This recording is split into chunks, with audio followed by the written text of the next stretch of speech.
se define como una persona muy musical. Carlos Turrini nació el 8 de marzo de 1979. Estudia ingeniería comercial. Está casado y tiene 2 niñas, Uma y Naya. Se inició en radio a través de la invitación de quien sería su compañero de vida, Macizo Torres. Con 12 años de trayectoria en los medios, sigue realizando animales de radio. También realizó programas como Abecedario del Rock. En TV hizo Verano Express, Tercer Ojo, Animales Nocturnos, Verano Extremo y hace un año se encuentra haciendo Rock the House. La meta que se trazó para el futuro es estar presente en los medios, tanto en radio como en televisión, y para este año espera volver a las pantallas de TV abierta. Y recibimos con aplausos a Carlos Turrini. Buenas, con buena onda. Albert, ¿cómo va? Yo no voy a hablar que él agarre el micrófono porque está acostumbrado a eso. Antes que nada, muchísimas gracias por la invitación. Estamos acá compartiendo esta mañana ágil, con buena onda, a través de las pantallas de Red Guaraní. Y bueno, eso sale solo. ¿Te das cuenta? Sale solo esto, ¿te das cuenta? Te presento al tío Edu. ¿Cómo va, tío Edu? No, los alimentos, hay que cuidar los alimentos. Hay una parte que está mal en la biografía. A ver. Compañeros de vida, dice, no es de bebidas, pregunto. Bueno, primero fue de bebidas. ¿Verdad? Primero fue de bebidas y de bebidas pasó a ser mi compañero de vida. Ahí está, está bien entonces. Está bien, imagínate, yo le doy a Macizo Torres más que a mi señora, por ejemplo.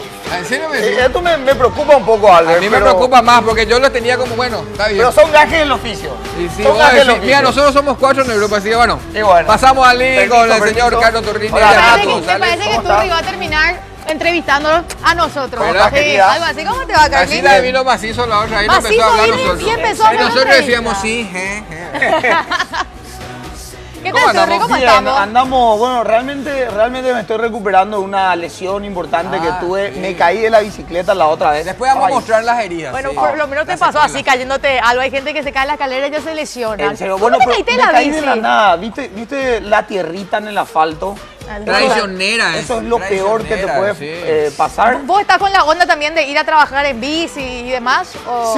Sí, o sea, la verdad que no, Natu, no me gusta andar mucho en bici en la ciudad porque está muy jodido. Sí. Está muy jodido el tema del tráfico, las veredas también están en un estado lamentable. La verdad es una especie de cross, con obstáculos el tema, ¿no? Totalmente, sí. Súper aventurero, pero llevé el auto al taller a hacer el service para la Semana Santa y ahí bajé mi bici y fui a la radio y a la vuelta me hice de goma.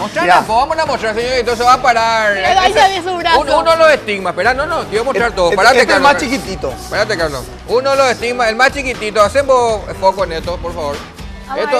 Esto es externo nomás, ahora mostrarlo. Esto es real, no es maquillaje. No es maquillaje. En el mismo lugar que antes tú y empezar a levantar la remera. Está hinchado, quiero aclarar que está hinchado. Hijo de... Mira lo que es. Sí, pero... Y está por acá, todo, por la pierna. Baja todo. Te digo que me hice goma. Vamos a dejar la imaginación del televidente. Me hice goma. Aterricé sobre Eusebio Ayala. ¿Qué pasó? Se te fue medio así. Así mismo. Y estamos hablando de una persona que tiene experiencia en ciclismo, ¿verdad? Porque ¿cuántos kilómetros haces los fines de semana? Sí, bueno, los fines de semana solemos pedalear sí o sí 20 kilómetros. 20 kilómetros, no es poco. Yo decía, qué elegante Turri, porque lo veía todo así bien. Todo bien, en realidad. Para bien Turri. Qué elegante. En realidad esto, y quiero contar esto para que sirva de repente de moraleja. A ver. Yo hace muchísimo tiempo que ando en bici, más de 10 años tranquilamente que le doy al pedaleo y nunca salí sin mi casco. Y esta vez saliste sin mi casco. ¿Sí? ¿Qué pasó? Saliste sin... Estaba apurado porque tenía que llegar al programa de radio que era a las 3 y tenía que dejar antes el auto al taller y ahí salir con la bici y no encontraba mi casco y dije, me voy así nomás, total, nunca, ese día que salí sin casco me hice de goma. Moraleja, ¿verdad? Moraleja. ¿Cuántas veces le bajaste la caña a los motociclistas que no tenían casco, verdad? Totalmente. Yo me imagino me dio todo el mundo, porque imagínate, Eusebio Ayala a las 6 de la tarde. Sí, ¿Por qué no nos reímos cuando alguien se cae? Fíjense eso. No, no, que te reí, yo no te reí. No, pero es simpático, hasta yo mismo pues ya me reí, pues no me queda algo otra, o reír o llorar era el tema, así que con ese golpe yo hubiese llorado realmente, pero bueno. Bueno, Turri, radio siempre y es prácticamente lo mismo que hablábamos con Macizo y de hecho en la biografía decía compañeros de vida. Algunos me decían, compañeros de vida. Se ven más tiempo que con sus parejas, porque totalmente, es así el tema. De los medios, estar al frente de un programa de radio y televisión, no se hacen una idea, bueno, ustedes sí, ¿verdad? Pero los televidentes no se hacen una idea del tiempo que demanda esto. Sí. En realidad no es solamente el tiempo que uno está al aire, esto implica producción, implica reuniones Ustedes están en todo, ¿verdad? También. Estamos en todo, reuniones con los auspiciantes, presentar propuestas. Realmente hay un trabajo muy intenso y que demanda muchas horas. Claro. Y después la parte más linda cuando venís te pones frente a la cámara y hablas o frente al micrófono de radio. Sí, eso Pero ya sería el desenlace final, ¿verdad? Ya. Eso ya es el disfrute de todo el trabajo que estuviste realizando. Totalmente. Durante el día. Vos sabés que yo siempre tuve la pregunta más allá de lo laboral, ¿verdad? Yendo un poco a lo que es tu familia, porque vos sos una de las personas que se casó muy joven. Sí. ¿Verdad? Te casó muy ¿A los joven. cuántos años? No sé si tan joven, 28. No, ¿qué? Yo espérate, voy a ser joven. Ya Espérate, está, de sí, vuelta. en el sentido, porque yo te digo en el sentido del tiempo que ya tiene con la señora. Tienen 2 hijas hermosas. Sí, 8 años. Claro, ¿y cómo es mantener eso dentro de los medios y en el ambiente que vos te manejás? Porque viste que hay mucho viaje, radio, Modelo, tele. por ahí de repente. Claro. También, ¿verdad? ¿Cómo haces para poder mantener ese vínculo familiar que hasta hoy seguís teniendo? Bueno, realmente es difícil, ¿verdad? De hecho, creo que el matrimonio es difícil, pero siempre y cuando vos hablás con tu pareja y le decís las cosas que le tenés que decir, me parece que se va volviendo un poco más fácil. Sí. El tema es, bueno, por suerte ella no es muy celosa, ya me conoció dentro de los medios, entonces sabe un poco No, es lo muy que celosa, siempre somos celosas. Pero las claro, mujeres. a eso quiero llegar. ¿Sabes cuándo viene el problema? ¿Cuándo? Cuando de repente ella llega al trabajo y su compañero de trabajo, le di ayer a tu marido que estaba con fulana de tal en el programa mostrando tal cosa. Ahí viene. Yo pensé que el problema era cuando llegaba al trabajo Y y la le encontraba sentada ahí en la cara de no, nosotros, ahí la cara de nosotras las mujeres. La sonrisa. Así mismo. No, esa sonrisa que después viene con todo el hachazo, ¿verdad? En el WhatsApp. Carlos. Así mismo. Hoy quédate afuera a dormir con el perro.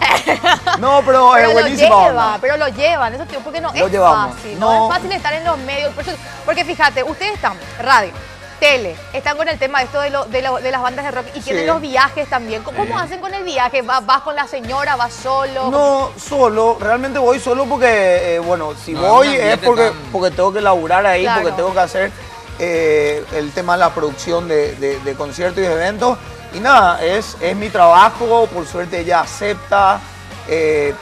Pasamos momentos difíciles, pero hoy día, después de 8 años, yo creo que ya sabe también cuál es mi rol, ya me conoce dentro de mi personaje, que obviamente ese personaje no lo llevo tampoco a la casa. Y nada, se banca. Pero vos sos así, porque nosotros te escuchamos siempre muy de frente, ¿verdad? Sí. Muy sincero en radio. Es más, Muy directo, Muy ¿verdad? directo. Vos sos así en la vida real, Carlito. Mira, y si yo me tengo que definir Sinceramente. en la vida real, sinceramente soy una persona muy tímida, aunque no lo crean, soy muy tímido, no me gusta mucho hablar, ¿verdad? Soy más... O sea, ahora sos un personaje. No sé. Ahora soy un personaje, en serio. Espera, voy a decir una cosa. ¿Qué personaje, verdad? Ahora soy un personaje. ¿Dónde vas a Te ser voy a decir tímido? una cosa, Natu. Las personas que hablan mucho o que se manifiestan mucho tienen que tener una reenergización de eso. Entonces, cuando están en la intimidad, son callados, ¿verdad? Son reflexivos, yo te tengo diría. Yo en serio soy así. Son ¿En reflexivos, serio? Muy son más tranquilo. íntimos, se dan más a la introspección. Yo, por ejemplo. Viste, Albert es de mi Bueno, palo. claro, yo Albert lo entiendo sabe. perfectamente. ¿Por qué? Pero, No me río porque yo hablo plata por los codos. Nunca tengo ese En tu momento. casa también. Ese Ese momento de momento. introspección. Porque no. sos momento. mujer, ahí está, mujer. Eso no Ahí me- está. ¿Sabes qué? Ni me La vengan mujer con el no puede. machismo ustedes dos porque le va a pasar No, por no, encima. es que- No, hay es una una diferencia. característica nomás. Claro. ¿En serio Hay sos una tímido? diferencia de género, ¿Y qué claro. haces? Vos estás en un grupo de amigos, por ejemplo, sos el más callado jamás. Te juro que sí. En serio. Tenemos testimonio de tus amigos. Ah, no, mira, mentira, no te puedo creer. No, pero en serio, igual eso Bueno, te- te vamos a traer a una persona que nunca le diste, ¿verdad? Vamos para que y llore, les ¿verdad? traes, llora. Y llora. No, pero sos el más callado entonces. en el Sí, grupo. soy callado, muy tranquilo. Ya, yo creo que ya tuve también Tu época. mi época donde me gustaba mucho la noche, mucho salir, socializar. Y hoy día creo que estoy en otra etapa de la vida, ya disfrutando de la familia, disfrutando por supuesto de los amigos y del trabajo. Disfrutando del trabajo, siempre estuve agradecido por hacer algo que realmente me gusta. Y esto yo descubrí que me gustaba conociendo la radio. O sea, a ver si me explico. Yo empecé haciendo radio y ahí me di cuenta que me gustaba la radio. Claro. Hiciste primero para saber qué te gustaba. Totalmente, arrancó como un hobby esto y hoy día se convirtió en mi ¿En qué radio principal vos trabajo. empezaste? En Radio Santa Mónica, ¿no? Santa recordada Mónica. Sí, Santa recordaba Mónica. Santa Mónica, sí. Estaba en un muy buen momento en aquel entonces y bueno, de ahí migramos a Radio Venus. Estuvimos 5 años en Radio Venus, de ahí migramos a la Rock and Pop Estuvimos 7 años en la Rock and Pop y actualmente estamos en la 91.9 GI Radio, que es una radio nueva, ya que arrancó desde Son unos animales ustedes con ese tema de la radio. No, todos unos animales. Qué bueno que donde van se quedan mucho tiempo, ¿verdad? Esto habla muy bien también de lo que es el equipo. Sí, el equipo y la constancia, sobre todo para un programa radio es vital, que siempre llegues temprano, que siempre te quedes hasta la hora que te tenés que quedar, que termina el programa. Y muchas veces hay locutores que no respetan eso, y ahí como que se encuentra un hueco y no pueden llegar al oyente. Claro.